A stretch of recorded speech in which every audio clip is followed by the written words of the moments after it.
Welcome to Jackie சினிமாஸில் இந்த எபிசோடில் best theatre அனுபவங்கள், தியேட்டர் மறக்க முடியாத தியேட்டர்கள் இதெல்லாம் பற்றி இந்த எபிசோடில் நான் உங்ககிட்ட பகிர்ந்துக்கலான் இருக்கேன். ஸோ எனக்கு இந்த தியேட்டர் எனக்கு ரொம்ப பிடிச்ச விஷயம். அதுக்காக நான் நிறைய ரிஸ்க் எடுத்திருக்கேன், நிறைய மெனக்கெட்டிருக்கேன். ஸோ அதுக்கு முன்னாடி கடலூர் இருக்கிற பெஸ்ட்டு தியேட்டர்ஸை பற்றி தான் நான் பேசி ஆரம்பித்து வந்திருக்கணும். ஆனால் ஒரு வித்தியாசமாக போடி நாயக்கனூரில் இருக்கிற வெற்றி தேட்டரை பற்றி இந்த எபிசோடில் பார்க்கலாம். வெற்றி தேட்டர் ஏன்னா அதுக்கு முன்னாடி நான் போடி நாயக்கனூர்லாம் பேருந்தில் போகிறப்ப கடந்து போயிருந்தோம், இறங்கிய ஒரு படம் பார்க்குற அளவுக்குலாம் போனதில்லை. ஏன்னா இப்போ தான் இந்த வாட்டி தான் போடிமெட்டு வழியாக மூணாறுலாம் நான் போயிட்டு வந்தேன். ஸோ அதுக்கு முன்னாடி அந்த தேட்டரை பற்றி நான் பேசுகிறதுக்கு முன்னாடி ஒரு சின்ன ஃப்ளாஷ்பேக் போகிறது நல்லாயிருக்கும்னு நான் நம்புகிறேன். அதுக்கு இது சுயபுராணமாக இருந்தாலும் கூட விருப்பமுள்ளவர்கள் பார்க்கலாம், இல்லை அவங்க போகலாம். ஏன்னா இது ஒரு பிளாட்ஃபார்ம், நம்மளுடைய கருத்துக்களையோ நம்மளுடைய மகிழ்ச்சியும் சந்தோஷத்தையும் பகிர்ந்து கொள்ள ஒரு தளம். ரைட், எனக்கு தியேட்டர்ஸ்னால் எனக்கு ரொம்ப பிடிக்கும். ஏன்னா ஒரு 2.5 மணி நேரம் இருட்டில் யாரோ ஒருடைய வாழ்க்கையை, யாரோ அவருடைய காதலை, யாரோ அவருடைய நட்பை, யாரோ அவருடைய காமத்தை வாழ்ந்துவிட்டு வர ஒரு அற்புதமான இடம் எதுனா அது ஒரு தியேட்டர் தான். கஷ்டங்கள் இருந்தாலும் டக்குன்னு ஒரு டிக்கெட் எடுத்துன்னு போய் தேட்டரில் உட்காந்துன்னு வச்சுக்கலாம். யாரோ ஏதோ டக்குன்னு இன்னொருத்தவங்களுடைய லைஃபோடு நம்ம ட்ராவல் பண்ணுறப்ப நம்மளுக்கு நம்மளுடைய கஷ்டங்கள் அந்த நேரத்துக்கு ஒரு 2.5 மணி நேரம் ரிலீஃப் மாதிரி, டக்குன்னு வாய் நம்மனா ஒரு சிகரெட் எடுத்து பற்ற வைக்கிற மாதிரி, ரொம்ப மூட் ஆஃப் ஆச்சுன்னா ஒரு பீரை வச்சுட்டு உட்காடுற மாதிரி. ஸோ தியேட்டர் என்னை பொறுத்தவரை ஒரு போதையான விஷயம் அப்படின்னு வச்சுக்கலாம். முதல்ல நான் தியேட்டரில் போய் நான் பார்த்த படம், அதாவது வீட்டில் கூட்டின்னு போக மாட்டாங்க, ஏன்னா படிப்பு கட்டுடுன்ட்டு அம்மா கூட்டின்னு போக மாட்டாங்க. ஸோ தேட்டருக்கு போய் படம் பார்க்குறதுன்றது ஒரு பெரிய விஷயம். அப்படியே தேட்டருக்கு போய் பார்த்தாலும் அதில் கல்வியா செல்வமா, நாராயண இனிமேல் எப்படி பாட்டு எழுதுவேன், எந்த முகத்தை வச்சு பாட்டு எழுதுவேன், இந்த மாதிரி ஆன்மீக படங்களுடைய வசனங்கள் உள்ள படங்களுக்குத்தான் எங்கள் அம்மா எங்களை அழைத்து செல்வார். ஸோ தேட்டரில் போய் பார்க்குறதுன்றது ஒரு பெரிய அலாதியான விஷயம். ஆனால் அழைச்சிட்டு போக மாட்டாங்க. நான் முதல் செகண்ட் ஷோ பார்த்த படம் கூட எனக்கு ஞாபகம் இருக்குது. 1986 எனக்கு ஒரு ரிலேஷன் இந்திரான்னு ஒருத்தவங்க வந்தாங்க. அவங்க அவங்க வீட்டில் ஏதோ பிரச்சனை. ஸோ எங்கள் வீட்டில் தங்கியிருந்தாங்க. நைட்டு சினிமாவுக்கு போகலாம் அப்படின்னு. ஏன்னா சிவாஜினா அம்மாவுக்கு ரொம்ப பிடிக்கும். ஸோ நைட்டு படத்துக்கு போகலாம் அப்படின்ட்டு கிளம்பினாங்க. கடலூர் கம்பளத்தில் அந்த படம் ரிலீஸ் ஆச்சு. அதுக்கு தாய்க்கு ஒரு தாளாட்னு அந்த படத்துக்கு பேர். இந்த திரைப்படத்தில் சிவாஜியும் பத்மினியும் லீட்ஸ் பண்ணியிருப்பாங்க. பாண்டியராஜன் எல்லாம் பண்ணியிருப்பாங்க. இந்த படம் தான் நான் நைட் ஷோ போய் பார்த்த முதல் ஒரு திரைப்படம். அப்புறம் ஒரு 8th லீவில் அப்பா அம்மா கிட்ட பர்மிஷன் வாங்கிக்கிட்டு போய் பார்த்த ஒரு திரைப்படம் தான் விடுதலை. 8th லீவில் நானாக போய் ஜோபியிலேருந்து 1,000 ரூபாய் டிக்கெட்டு எடுத்து கொடுத்து வேல்முருகன் தேட்டரில் தான் தனியாக பார்த்த முதல் திரைப்படம் சிவாஜி ரஜினி நடித்த விடுதலை. விஷ்ணுவர்தன் நடிச்சிருந்தார். ஸோ அதன் பிறகு நிறைய படங்கள் பார்த்தா ஆரம்பிச்சு. அப்போ தான் ஜாக்கி சான்லாம் உள்ளார என்ட்ரான நேரம் தமிழ்நாட்டில். Armour of God, young masters, Spanish connection, rumble in the Bronx, police story, project எல்லாம் வந்த நேரம். ஜாக்கி சான் மேலே பயங்கர கிரேஸு. அப்போன்னு பார்த்து 10th பரீட்சை பொதுத் தேர்வு, ஸ்பானிஷ் கனெக்ஷன் படம் கமலம் தேட்டரில் ரிலீஸ் ஆச்சு. ஸோ அந்த தேட்டரில் போய் டெய்லி நைட் ஷோ பார்த்து பரீட்சை எழுதணும். 10th நான் 270, அதுதான் நம்மளுடைய 10th மார்க்கு. ஸோ அதன் பிறகு பார்த்திங்கன்னா மறக்க முடியாத தியேட்டர் அனுபவம்னு பார்த்திங்கன்னா அபூர்வ சகோதரர்கள்.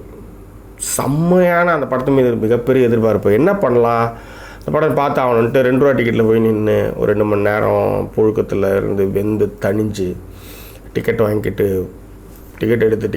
வெளியே போனால் சட்டை கிழிஞ்சிருக்கு. ஸோ அதுக்கப்புறம் உள்ளார போனால் மெக்கானிக் கம்மலும், அப்புறம் கௌதமி வந்ததுமே கௌதமியெல்லாம் பார்த்ததுமே அந்த சட்டை கிழிஞ்சதெல்லாம் மறந்து போச்சு. ஸோ அந்த மாதிரி ஒரு சினிமா மீதான ஒரு பெரிய கிரேஸ். அப்புறம் பார்த்திங்கன்னா அருணாள் படம் ரத்னாவில் ரிலீஸ் ஆகுது. என் ஃப்ரெண்ட்ஸு சுபாஷ், புட்டி, அப்புறம் எல்லாருமே காசு வச்சுருந்தானுங்க. எல்லாம் காசு போட்டானுங்க. என்கிட்ட காசு இல்லை. அவங்க எல்லாமே கிளம்பி பாண்டி ரத்னம் தேட்டருக்கு படம் பார்க்க போயிட்டாங்க. ஸோ என்கிட்ட காசு இல்லை. ஸோ நான் அப்போ ஒரு ஹெட்ஃபோன் ஒன்று வச்சுருந்தேன். அந்த ஹெட்ஃபோன் எடுத்து போய் 5 ரூபாய்க்கு அடகு வச்சுட்டு அந்த 15 ரூபாய்க்கு எடுத்துக்கிட்டு பஸ்ஸை பிடிச்சி ஷேர் ஆட்டோ பிடிச்சி ரத்னா தேட்டருக்கு போனால் செம்ம கூட்டம். கமெண்டோ படத்தில் அருணாள் படத்துக்கு என்ன பண்ணுறதுன்னு தெரியாமல் டக்குன்னு இது மேலே ஏறி, டிக்கெட் கவுண்டர் மேலே ஏறி, ஸ்லாப் மேலே ஏறி குருகுரும் ஓடி போய் டிக்கெட்டு கொடுக்குற இடத்துல குதிச்சு டிக்கெட் எடுத்துகிட்டு நான் போய் உள்ளார உட்காந்துட்டேன். 1 hour டிக்கெட்டு. ஆமாம், 1 hour உட்காந்துட்டேன். படம் ஓடுது. அருணால்டு வந்து ஃப்ளைட்லேருந்து குதிப்பார். குதிக்கிற சீனில் தான் இவனுங்க எல்லாம் உள்ளார வரானுங்க. யார்? அவனுக்கு பணம் இருக்குன்னு போனாங்க. அவனுக்கு வந்து நான் முன்னாடி உட்காந்துட்டுருக்கேன், அவனுக்கு பின்னாடி வந்துட்டுருக்கானுங்க. ஸோ என்னை பார்த்து வெறுத்துட்டானுங்க. ஸோ அது என்னென்னா, சினிமாவுக்கான ரிஸ்க்கு, சினிமா மீதான காதல், அதுதான் மேட்ரு. ஸோ அதே மாதிரி நீங்கள் நினைக்கிற மாதிரி ரசிகர் ஷோலாம் நான் வந்து பெருசாலாம் போனதில்லை. ஜாக்கி சான் நடித்த படம் ஏதாவது வந்துன்னா அதில் முதல் டிக்கெட் எடுக்கணுன்ற ஆசையில் போயிருக்கணும். அவசரம் ரசிகர் ஷோலாம் பார்த்ததில்ல. பட் சின்ன கவுண்டர் படம் ரிலீஸ் ஆன டைமில் பார்த்தீங்கன்னா பாடலி தேட்டர் ரிலீஸ் ஆச்சு. அப்போ வந்து 50 ரூபா டிக்கெட்டு படம் போட்டு 10 நிமிஷம் ஆச்சு. 50 ரூபா டிக்கெட்டு 50 ரூபா டிக்கெட்டு பாஞ்சு விற்றுட்டுருந்தாங்க. 15 ரூபாய்க்கு நான் வாங்கி பார்த்த ரசிகர் ஷோ முதல்ல பார்த்தீங்கன்னா அது வந்து சின்ன கவுண்டர் தான். 1990-92 சம்திங் லைக் தட், நான் தெரில. அதே மாதிரி அம்மா ரொம்ப கஷ்டப்பட்டு இறக்குற நேரத்தில் கூட வந்து அம்மா இருந்தாங்கன்னு தெரியும். பட் இருந்தாலும் அந்த வருத்தங்களை வந்து மறக்கிறதுக்கு காதலன் படம் அப்போ ஜீவா ருக்மணியில் ஓடிட்டு இருந்தது. ஜீவாவுக்கு போய் ஒரு 2 மணி நேரம் படம் பார்த்துட்டு அம்மாவை பற்றிய ஞாபகங்களை மறத்ததும் இந்த சினிமா தான். அம்மாவுக்கு ரொம்ப சினிமா பிடிக்கும். இன்ஃபேக்ட் எனக்கு சினிமா மீதான காதலை ஏற்படுத்தியதே அவங்க தான். எந்த சினிமாவுக்குலாம் இட்டுன்னு போக மாட்டாங்கன்னு இருந்தாங்களோ, அதுக்கப்புறம் மீச முளைச்சப்பறம் அவங்க நிறைய சினிமாவுக்கு நான் செகண்ட் ஷோலாம் இட்டுன்னு போயிருக்கேன். ஈவன் திருடா குருதி பொண்ணு நிறைய படம் பார்த்துருக்கோம். that was nice days. So அப்புறம் பார்த்திங்கன்னா இங்கே ஆழ்வார் திருநகர்லேருந்து சைக்கிளில் வந்து மோஷன் தேட்டருக்கு வாரம் வாரம் படம் பார்க்க போவேன். அப்புறம் மவுண்ட் ரோடு, கேசினோ, தேவி, சத்யம், ஆழ்வார் திருநகர். இவர் சொல்லுவார், எப்படிச்சு ஒருத்தர் பேசினார் என்கிட்ட டீ குடிக்கிறப்ப இன்டர்வல் பிளாக்கில் ஒருத்தர் வந்து என்கிட்ட நட்பானார். அவர்கிட்ட எப்படிச்சு ஆழ்வார் திருநகர்லேருந்து மோஷன் தேட்டருக்கு வரீங்க நீங்கள் அப்படின்னு சைக்கிளில். அது அப்படி தான் சினிமாவுக்காக அப்படியே பழகியாச்சு, அப்படியே ஓடியாச்சு. ஸோ அது மாதிரி நிறைய விஷயங்கள். ஈவன் ஒரே நாளில் 4 படம்லாம் பார்த்துருக்கோம். காலையில் வந்து ரத்னா தேட்டரில் யூனிவர்சல் ஒரு தீபாவளி, காலையில் வந்து ரத்னா தேட்டரில் யூனிவர்சல் சோல்ஜர், அதன் பிறகு வந்து ஜீவாவிலே தான் நினைக்கிறேன் யூனிவர்சல் சோல்ஜர், ஜீவாவில் வந்து காதலன், அப்புறம் வந்து பவித்ரா, அப்புறம் வந்து நம்மவர். ஸோ ஒரே நாளில் 4 படங்கள்லாம் பாலாஜியில் வந்து நம்மவர். நிறைய படம் பார்த்துருக்கோம். ஸோ அந்த மாதிரி சினிமா மீதும் தியேட்டர்கள் மீதும் கிரேஸ் அதிகம். ஒவ்வொரு தியேட்டர்கள் மூடப்படும் பொழுதும் சினிமா பேரடைஸ் ஷோவில் இருக்கிற அந்த அந்த தியேட்டர் இடிபடும் வழியை வந்து நான் நிறைய இடங்களில் உணர்ந்தவன். ஓகேவா? ஸோ அந்த மாதிரி ரொம்ப கஷ்டம் எனக்கு. சென்னையில் வந்து 2000 6 மாதத்துக்கு வந்து நைட் ஷோ பார்த்துருக்கேன். ஒரு நாள் அது ஏதோ பார்த்த படம், பார்க்காத படம், விட்டு படம், சண்டை படம், தெலுங்கு படம், Malayalam, what ever it is, night ஒரு படம் பார்க்கணும். ஸோ அந்த மாதிரிலாம் ஒரு இடத்துல வந்து இன்சுமேனியா வந்துருப்போம் நம்மளுக்கு, அந்த மாதிரி ஒரு நோய் வந்துருப்போம் தூங்காமல் அப்படின்லாம் நான் வந்து பயந்த கணங்கள்லாம் உண்டு. அப்புறம் பைக் வாங்கின அப்புறம் இது சைக்கிளில் போனோம். அதுக்கப்புறம் பைக் வாங்கின அப்புறம் போகாத இடமே கிடையாது. இங்கேருந்து குரோம்பேட்டு வெற்றி எங்கே டிக்கெட் இருக்கோ, எங்கே வாண்டட் இருக்கோ, எங்கே அவைலபிலிட்டி இருக்கோ அப்படிலாம் போயிருக்கோம். ஈவன் என் ஒய்ஃப் கூட வந்து எங்கே கிளம்புனா உடனே கிளம்பி வந்துடுவாங்க. ஈவன் நைட்டு பகல் இதெல்லாம் பார்க்க மாட்டோம். தமிழ் படம், அந்த படம் ரிலீஸ் ஆச்சு, பெரிய ஆர்டிஸ்ட்லாம் கிடையாது, மிர்ச்சி சிவா தான் நடிச்சிருந்தார். பட் அந்த படத்தை பார்த்தே ஆகணும், ஏன்னா அதனுடைய டீசர் இதெல்லாம் ரொம்ப ஜாலியாக இருந்துச்சு. படம் பார்த்தே ஆகணும். எங்கேயுமே டிக்கெட் இல்லை. சரி, போரூரில் இருக்கேன், எங்கே போகிறது? ஒரு டிக்கெட் வந்து மாயாஜலில் இருக்குது. மாயாஜலில் 1:30 மணிக்கு படம். என்ன பண்ணுறதுன்னு தெரியல. என் ஃப்ரெண்டு ஹிந்துஸ்தான் காலேஜில் விஸ்காம் ஹெச்ஓடி பிரபு காணத்தூர்கார் தான். அவருக்கு ஃபோன் அடித்து 2 டிக்கெட் எடுக்க சொன்னேன். 2 டிக்கெட் எடுத்து ஒரு சீட்டும் போட்டு வச்சுருந்தேன். சரி, நேராக போய் தேட்டரில் உட்காந்து படத்தை பார்த்து, யார் என் ஒய்ஃபையும் கூட்டிகிட்டு போயிட்டேன். நைட்டு வந்து 12 மணிக்கு இங்கே போரூர்லேருந்து கிளம்பி போய் படம் பார்த்துட்டு 4:30 மணிக்கு வந்து படுத்த கணங்கள் வந்து அதான் சொல்கிறேனே, தியேட்டருக்காகவும் சினிமாவுக்காகவும் நிறைய அலைந்து திரிந்தவன். ஏதோ ஒரு ஊருக்கு போனால் எளிதில் கண்டுபிடிச்சிக்கிறதுக்கு தியேட்டர்கள்லாம் எந்தெந்த தெருவில் இருக்குது, எங்கெங்கெல்லாம் இருக்குன்றதை வச்சு தான் நான் வந்து கணக்கு பிடிச்சி. ஏன்னா அது தெரியாத ஆட்களே இருக்க முடியாது, ஈஸியாக அட்ரஸ் ஐடென்டிஃபை பண்ணிக்கலாம். ஸோ அது ஒரு பெரிய ப்ளஸ் அதில் இருக்குது. ஸோ யாருமே வந்து விடிய காத்தால் 1:30 மணிக்கு ஒய்ஃபை கூட்டுக்கிட்டு போய் படம் பார்த்துட்டு 4:30 மணிக்கு வர்றதெல்லாம் வந்து யாராவது செய்வாங்களா? காரணம்னா கூட போயிடுவாங்க, இல்லை அந்த ஏரியாவில் இருக்கிறவங்க போயிடுவாங்க. மிஞ்சி போனால் அதிகபட்சம் இந்த பக்கம் சோழிங்கநல்லூரில் இருக்கிறவங்க போவாங்க, இல்லை இந்த பக்கம் நீலாங்கரை அதிகபட்சம் அடையாறில் இருக்கும் போயிட்டு வரோம். போரூர்லேருந்தெல்லாம் பைக்கில் அவ்வளோ தூரம். ஸோ அதான் நம்ம. ஸோ அது மாதிரி ஆள் நான். ஸோ சினிமா பார்த்தலும் பிடித்த விஷயம். அதுவும் தேட்டருக்கெல்லாம் ரொம்ப பிடிக்கும். சில தேட்டர்லாம் வந்து பாடாவதியாக இருக்கும், படம் பார்க்குற மூடே இருக்காது. சில நேரத்தில் பாதியிலே கூட எழுந்து வந்திருக்கேன். ஏன்னா தேட்டருனுடைய அட்மாஸ்பியர், சவுண்டு அது பார்க்காமலே இருந்தால் வந்திருக்கேன். ஸோ தியேட்டர் வந்து எனக்கு வந்து அவ்வளோ ஒரு இம்பார்ட்டண்டான ஒரு விஷயம். ஸோ குட் ஃப்ரைடே வாங்க ஒரு 3 நாள் மூணார் போய்ட்டு வரலாம் அப்படின்னாங்க ஒய்ஃபு. ஏன்னா அவங்க ஆஃபீஸ் கொலிக்கெலாம் போகலாம் அப்படின்னாங்க. சரி ஆல்டோவிலே ஒரு 5 பேர் கிளம்பிட்டோம். விடிய காத்தால் நைட்டு வியாழக்கிழமை நைட்டு கிளம்பணும். வெள்ளிக்கிழமை 10 மணிக்கு 11 மணிக்கெலாம் மூணார் போயாச்சு. ஏன்னா எனக்கு இந்த போடிமேடு பூம்பாறை வழியாக மூணார் போகிறது இதுதான் வந்து முதல் முறை என் வாழ்க்கையில். ஸோ காரில் ஜாலியாக போயாச்சு.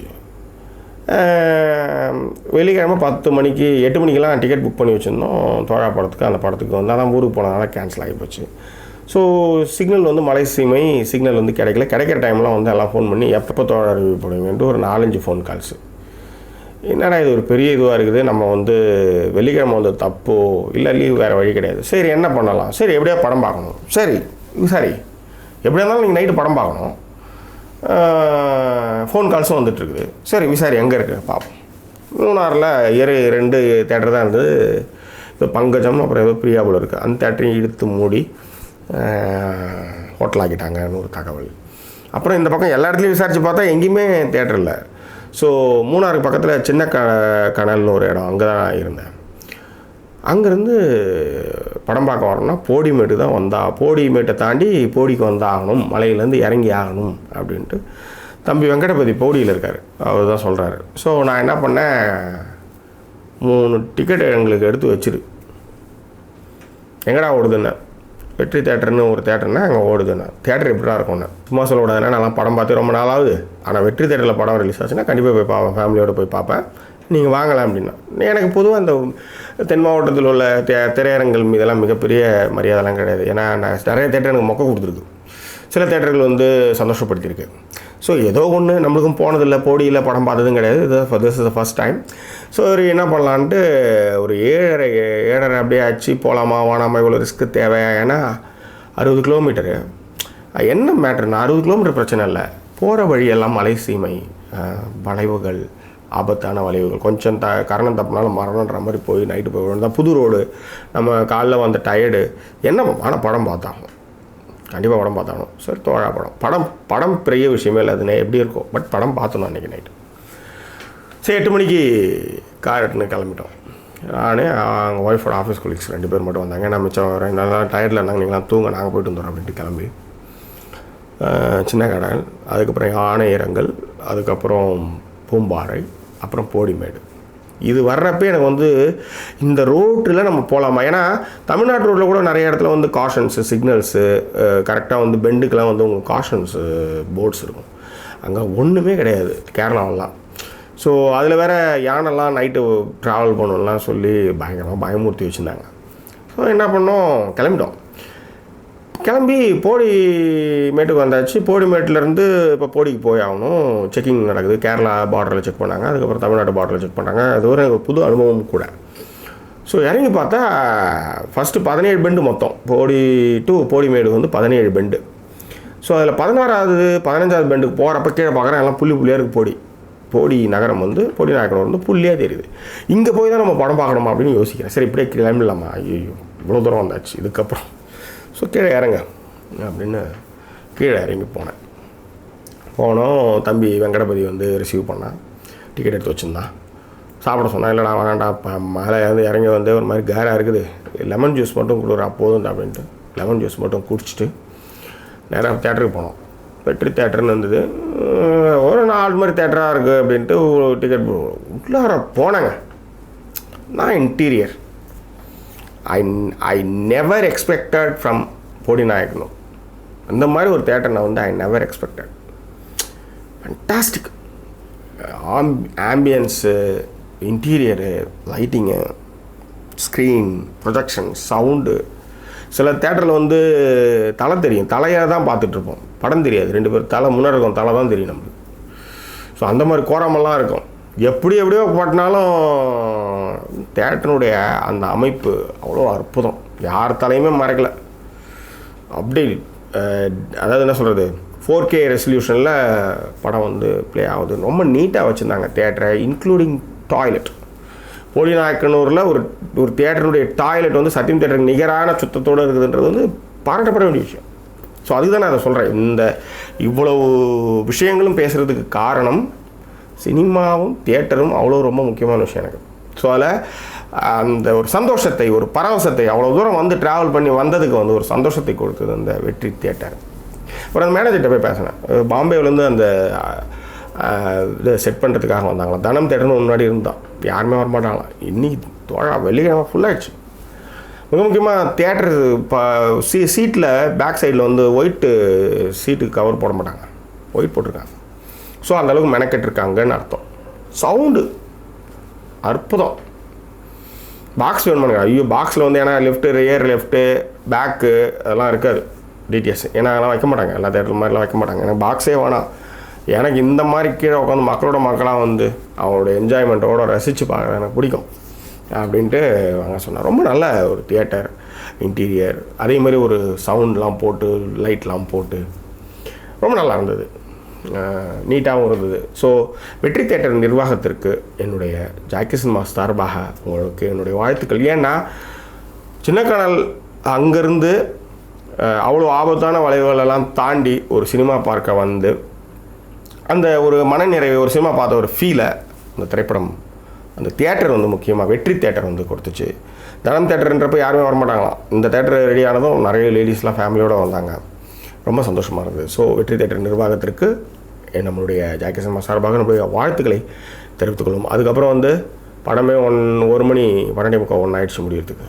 அப்புறம் போடி நாயக்கனூர் டீ கடையில் போய் பஸ் ஸ்டாண்ட் கிட்டே போய் டீ கடையில் போய் டீ சாப்பிட்டு பெட்ரோல்லாம் தேடி பார்த்தோம், எங்கேயும் இல்லை. இருந்தது பெட்ரோல், சரி இது ஒரு சேஃப்டிக்கு போட்டு போவோம். அதுக்கப்புறம் ஒரு 1:30 மணிக்கு மலை ஏற ஆரம்பித்தோம். இங்கே போகிறப்ப செக் போஸ்ட்டில் வந்து எங்கேருந்து வரீங்க என்ன இதெல்லாம் கேட்டாங்க, அதெல்லாம் கொடுத்துட்டு ஸோ போடி மேட்டுக்கு வந்து 1 ஹவரில் போயிட்டோம். ஏன்னா மலை ஏறணும் இல்லையா. 3 மணி ஆயிடுச்சு. போடி மேட்லேருந்து பூம்பாறை யானை இடங்கள், அந்த இடங்கள்லாம் நீங்கள் போகும்பொழுது ஏதாவது ஒரு ட்ரக்கு, ஏதாவது பஸ்ஸு, ஏதாவது வண்டி கூட போங்கண்ணே. ஏன்னா யானை தண்ணி குடிக்க இறங்கும், டேஞ்சரஸ் ஜோன், அதனால் ரொம்ப ஜாக்கிரதையாக போங்கண்ணான்ட்டு வெங்கட்டு சொல்லி அனுப்பிச்சிருந்தான். ஸோ அதனால் தெரியாத ஊரில் போய் எதுக்கு ரிஸ்க்லாம் இருக்கணுன்ட்டு ஒரு பஸ்ஸு, கவர்மெண்ட் பஸ் ஒன்று போச்சு. அது பின்னாடியே போய் சின்ன கடவுளை முட்டுக்காடுன்னு ஒரு பிளேஸ், அங்கே தான் ரூம் எடுத்து காட்டேஜ் அங்கே தான் தங்கியிருந்தோம். நல்ல குளிர், வித்தியாசமான ஒரு அனுபவம். அதன் பிறகு போய் சாப்பிட்டுட்டு அப்புறம் நல்லா படுத்து தூங்கணும். ஏன் அதை சொல்கிறேன்னா, அவ்வளோ தூரம் படம் ஃபீல் குட் மூவி தான். அந்த படம் நல்லாவே இல்லைனாலும் எனக்கு பிரச்சனை கிடையாது. ஏன்னா அது ஒரு அனுபவம், ஒரு எக்ஸ்பீரியன்ஸ். சினிமாவுக்காகவும் தியேட்டரில் அதை போய் பார்க்குறதுக்காகவும் நிறைய மெனக்கடுற ஒரு ஆள் நான். ஸோ இந்த தோழா திரைப்படம், வெற்றி தியேட்டர், போடி வெற்றி தியேட்டர், இதெல்லாம் வந்து வாழ்க்கையில் வந்து மறக்க முடியாத விஷயம். ஸோ இந்த விஷயத்தை உங்க கூட ஷேர் பண்ணிக்கணும், இந்த விஷயத்தின் காரணமாக அப்படின்ட்டு. ஸோ ஷேர் பண்ணிட்டேன். அடுத்தது இதே வரிசையில் நிறைய தியேட்டர்களை பற்றி நம்ம வந்து பேசுவோம். தியேட்டரில் எடுக்கிறதுக்கு அனுமதி கொடுத்தாங்கன்னா நம்ம எடுத்து சொல்லலாம், எடுக்க அனுமதி கொடுக்கலாம் நம்ம பேசுவோமே. நல்ல தியேட்டர்களை பற்றியும் நல்லா இல்லாத தியேட்டர்களை பற்றி கூட சில நேரத்தில் பேசலாம். ஏன்னா நம்ம அவ்வளோ காசு கொடுத்து நம்ம படம் பார்க்க போகிறோம், அதுக்கான இன்டீரியர், அதுக்கான விஷயங்கள் இல்லைன்னா நம்ம வந்து அதையும் இந்த பகுதியில் பதிவு செய்யலாம். அதை விட இடித்து போடப்பட்ட தியேட்டர்கள் அனுபவங்களையும் தொடர்ந்து இந்த எபிசோடில் சொல்லிட்டு வரலான்னு இருக்கேன். சரி பார்ப்போம். வேறு என்ன, இந்த தளம் உங்களுக்கு பிடித்திருந்தால் சப்ஸ்கிரைப் பண்ணுங்கள், நண்பர்கிட்ட ஷேர் பண்ணுங்கள். மீண்டும் வேறொரு திரைப்படத்துடைய வீடியோ விமர்சனத்தோடு உங்களை நான் சந்திக்கிறேன். அதுவரை நன்றி கூறி விடுவது உங்கள் ஜாக்கி சேகர்.